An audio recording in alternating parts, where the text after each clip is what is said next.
আপনারা যখন আমার মাকে তুলে দিয়েছিলেন পাকিস্তানি সেনাবাহিনীর হাতে, আমার বোনকে তুলে দিয়েছে পাকিস্তানের সেনাবাহিনীর হাতে, আজকে আবার আপনারা তালিমি করে সেই মা বোনকে পথভ্রষ্ট করার চেষ্টা করছেন।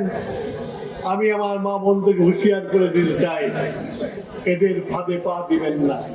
যুদ্ধ ছিল একটি মানচিত্রে, একাত্তরের চিত্র ছিল একটি পতাকা, একাত্তরের যুদ্ধে ছিল আমাদের স্বাধিকারের, সেই যুদ্ধের নেতৃত্ব দিয়েছিল জিয়াউর রহমান। বিএনপি সেই জিয়াউর রহমানের দল, মুক্তিযুদ্ধের সাথে আর জায়গা করো, বিএনপি কোনো কম্প্রোমাইজ করবে না।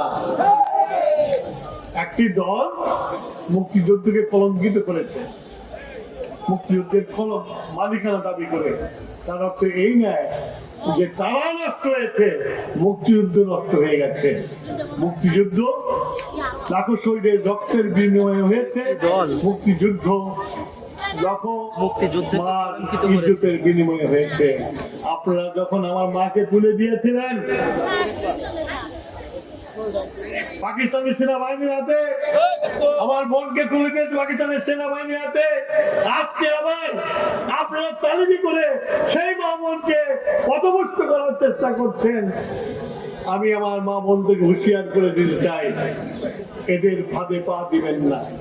এরা বর্ণ চোরা, ধর্মকে বিক্রি করে।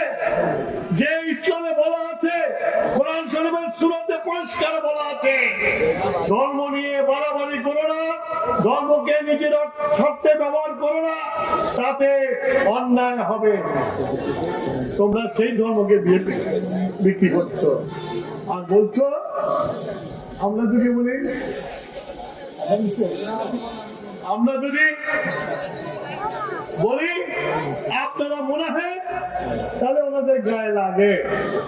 আমাদের আপনারা শুধু মুনাফিকই না, আপনারা তো জানেন মুনাফিক কামের চেয়ে খারাপ।